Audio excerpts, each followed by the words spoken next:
Shalom सबको जय मसीह की। इन दिनों हम 7 भयंकर पाप इन पर विषय पर मनन कर रहे हैं। तो आज का विषय हमारा है एक जो डेडली सिन है परमेश्वर की दृष्टि में। मनुष्य को तो नहीं लगता कि ये पाप है, लेकिन ये ईर्ष्या है जो एक घृणित मनोविकार के रूप में हर एक के जीवन में पाई जाती है। इसके कारण अगर मनुष्य अपनी मृत्यु को भी पा सकते हैं। अय्यूब 5:2 में लिखा है कि इसके कारण मनुष्य मर भी सकते हैं, क्योंकि मूढ़ तो खेद करते करते नाश हो जाता है और भोला जलते जलते मर मिटता है। हम देखते हैं ईर्ष्या एक हर एक व्यक्ति के अंदर होती है। ऐसा नहीं कह सकते कि हम मुझ में ईर्ष्या नहीं है, नहीं, हर एक व्यक्ति इसका शिकार होता है। और ये अगर हम पढ़ते हैं भजन 49 और 16 में लिखा है, जब कोई धनी हो जाए, उसके घर का वैभव बढ़ जाए, तब तू भय ना खाना, मतलब तू ईर्ष्या मत करना, डर मत जाना। और उसके कारण हम ईर्ष्या रखने के कारण क्या होता है, मनुष्य एक दूसरे की सफलता पर जल उठता है। उसकी आशीषों को देखकर ईर्ष्या मन में आती है, मन में बुरे विचार आते हैं। उसका परिणाम क्या होता है कि हम ये कह सकते हैं कि उस व्यक्ति के सामने हम असफल हैं। हम ऐसे हृदय में ईर्ष्या रखने से क्या होता है, नीति वचन 14 और 30 में लिखा है, शांत मन तन का जीवन है, परंतु मन के जलने से हड्डियां भी जल जाती हैं।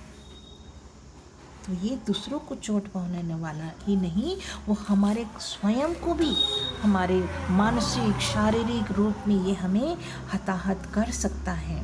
हम नीति वचन 27:4 में पढ़ते हैं, सुलेमान कहता है, क्रोध तो क्रूर और प्रकोप धारा के समान होता है, परंतु जब कोई जल उठता है तब कौन ठहर सकता है। गलती 5:26 में पौलुस कहता है, हम घमंडी होकर ना एक दूसरे को छेड़े, ना एक दूसरे से डाह करें। याकूब 3:16 में लिखा है, जहाँ डाह और विरोध होता है वहाँ बखेड़ा और हर प्रकार का दुष्कर्म भी होता है। तो बाइबल के अनुसार ईर्ष्या क्या है, हमारे हर एक मनुष्य के स्वभाव में ये आती है। हम याकूब 4:5 में पढ़ते हैं, जिस आत्मा को उसने हमारे भीतर बसाया है, क्या वह ऐसी लालसा करता है कि उसका प्रतिफल डाह हो। हाबिल की और कैन की कहानी को जब हम पढ़ते हैं तो पता चलता है कि हाबिल की भेंट के कारण परमेश्वर प्रसन्न हुआ और इस वजह से कैन को ईर्ष्या हो गई, वो अप्रसन्न हुआ और उसने अपने भाई से डाह करके उसको हानि पहुंचाई, उसको मार डाला। यूसुफ के भाइयों ने उससे ईर्ष्या करी, उसको दासत्व के लिए बेच दिया। परिणाम स्वरूप आगे होता है कि वह उनके देश में जब अकाल पड़ता है तो वो फिर उस दूसरे देश में जाकर के अन्न के लिए जाते हैं। यूसुफ वहाँ पर उनकी मदद करता है, क्योंकि यूसुफ एक नम्र व्यक्ति था, परमेश्वर के भय मानने वाला बुद्धिमान व्यक्ति था। तो उसने अपने भाइयों को क्षमा किया, वो किसी से ईर्ष्या नहीं करता था। हम देखते हामान और मोर्दकै को, उसने षड्यंत्र किया मोर्दकै के विरुद्ध में, और फिर क्या होता है, एस्तेर की किताब 7 और 10 आयत में अगर हम पढ़ेंगे तो उसमें लिखा है, तब हामान उसी खंबे पर जो उसने मोर्दकै के लिए तैयार किया था लटका दिया गया। इस तरह से हमारे जीवन में भी प्रियो ऐसे कई गड्ढे और कई ऐसी बातें आती होंगी, जिसमें जो रुकावटें हम दूसरों के लिए करते हैं उसमें हम खुद गिर जाते हैं, खुद फंस जाते हैं। ईर्ष्या एक हम पाप के रूप में देख सकते हैं, क्योंकि ये हमारी मानसिक, शारीरिक, आत्मिक दशा को हताहत करता है, हमें परमेश्वर से दूर हो जाता है। अकारण ही हम इसकी आलोचना करने लग जाते हैं और हम परमेश्वर की भी आलोचना करते हैं। उसको देखो कितनी आशीषें मिल गई है, मैं इतना, वो मुझे नहीं मिला, और उसके व्यक्ति के रूप में और परमेश्वर के तरफ से हम क्या डाह करने लगते हैं, अपनी उन्नति में हम खलल डालते हैं। हमें 3 यूहन्ना 1 और 2 में लिखा है कि हे प्रिय, मेरी ये प्रार्थना है कि तू जैसे आत्मिक उन्नति कर रहा है वैसे ही तू सब बातों में उन्नति कर और भला चंगा रहे। चंगा होना चाहता है। हमारी इस सोच को, ईर्ष्या के स्वभाव को परमेश्वर हमको चंगा करना चाहता है। लूसीफर को देखिए, आइज़िया 14 और 12 वर्ष में लिखा है, उसके लिए भोर का चमकीला तारा कहा जाता था। फिर उसने परमेश्वर से ईर्ष्या करी, परमेश्वर के पद को देख करके, परमेश्वर के पद को ईर्ष्या करके वो सोचने लगा कि मैं भी अपना स्थान बड़ा बनाऊंगा, मैं भी परमेश्वर के समान होऊंगा। और वो परमेश्वर के प्रति ईर्ष्या से भर गया, और ये ईर्ष्या का पाप और घमंड अपनी काबिलियत सुंदरता पे आया उसको, और परमेश्वर ने उसको फिर गिरा दिया। वो एक डाह करने के कारण शैतान के रूप में, एक स्वर्गदूत था, आर्क एंजल था, वो शैतान के रूप में बदल गया।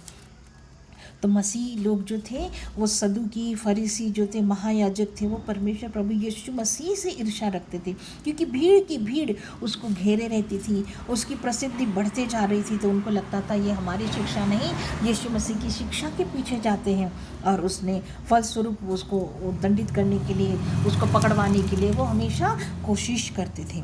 तो ईर्ष्या, इसलिए हम इसे पाप कह सकते हैं, एक पाप के रूप में देखते हैं कि क्योंकि यह आत्मिक स्वास्थ्य को भी बिगाड़ देता है, और इसके लक्षण हरेक के पास पता चलते हैं। हरेक की भावनाएं हमारी क्या होती, किसी के पास ज़्यादा ईर्ष्या होती है, किसी के पास कम होती है, लेकिन ये ईर्ष्या का पाप, ईर्ष्या का स्वभाव, और ये हरेक के जीवन में ये आता जाता है। तो हमें देखना है, इसलिए हम इसे पाप कह सकते हैं, क्योंकि हमारे जीवन का आनंद, हमारा संतोष ये समाप्त कर देते हैं। हमारे हृदय में जब ईर्ष्या का निवास होता है, तो हमारी सच्ची शांति, हमारा संतोष, हमारे सब कुछ हम खोने लग जाते हैं, और परिणाम स्वरूप हमारे जीवन में कटुता, कठोरता, व्याकुलता, और फिर शारीरिक बीमारियां भी लग जाती, क्योंकि वो कुड़ते क्या लिखा है उसमें, जलन के कारण उसकी हड्डियां अंदर ही अंदर गलने लग जाती हैं। बीमारी से ग्रसित ईर्ष्या भरा व्यक्ति क्या होता है, अपने सारे अच्छे कार्यों से वो अपने आप को नष्ट करने लगता है, परमेश्वर की सेवा भी वो ठीक से नहीं कर सकता है।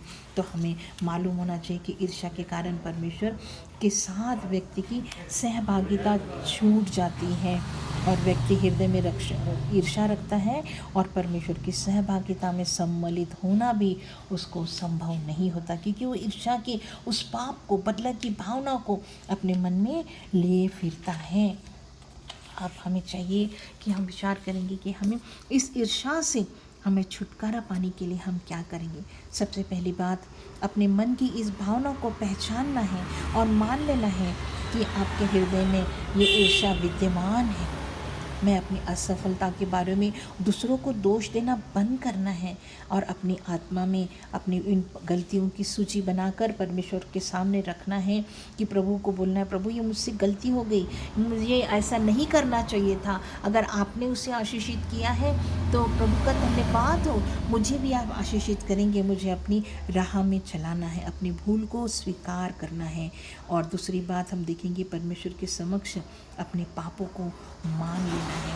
पहले यूहन्ना 1 में हम पढ़ते हैं कि यदि हम अपने पापों को मान लें, वह हमारे पापों को क्षमा करने, विश्वास करने के योग्य है और धर्मी है। याकूब 5:16 में लिखा है, तुम आपस में एक दूसरे के सामने अपने पापों को मान लो, जिससे चंगे हो जाओ। परमेश्वर हमको इस ईर्ष्या के पाप से, इस रोग से हमें चंगाई देना चाहता है। वो कहता है अपने पापों को कबूल करो, क्षमा मांगो, और मान लो इस बात को कि मुझसे ये गलती हुई है और मैं ईर्ष्या करता हूँ। ये पहले अपने आप को पहचानना है। दूसरी बात, इस गलती को मानना है। तीसरी बात हमने पढ़ेंगे, फिलिपियों 4:13 में लिखा है, जो मुझे सामर्थ्य देता है उसमें मैं सब कुछ कर सकता हूँ। मतलब मनुष्य अपनी सामर्थ्य से इस ईर्ष्या पर विजय नहीं पा सकता। जब मसीह स्वभाव आपके जीवन में कार्य करता है, तो पुराना कलह, ईर्ष्या पर आप सरलता से विजय पा सकते हैं। तो हम कहें कि और जो प्रभु यीशु है, उन्होंने शारीरिक और लालसाओं, अभिलाषाओं को समेत क्रूस पर चढ़ा दिया। अगर हम मसीह यीशु के हैं, तो हमने अपने शरीर की तमाम लालसाओं को, अभिलाषाओं को, ईर्ष्याओं को हमने क्रूस पर चढ़ा दिया है। गलतियों 5:24 में लिखा है। ऐसा करने से हम समझ लेते हैं कि हमारे अंदर क्या आया है। जब हमने लालसाओं को प्रभु को दे दिया, तो परमेश्वर ने हमको बदले में क्या दिया? आत्मा के फलों को दिया। प्रेम, आनंद, शांति, मेल, धीरज, सहनशीलता, संयम, ये सारी चीज़ें हमको परमेश्वर देता है। चौथी बात, हमें अपने आप को इस पाप के लिए तो मरा हुआ परंतु परमेश्वर के लिए जीवित समझना है।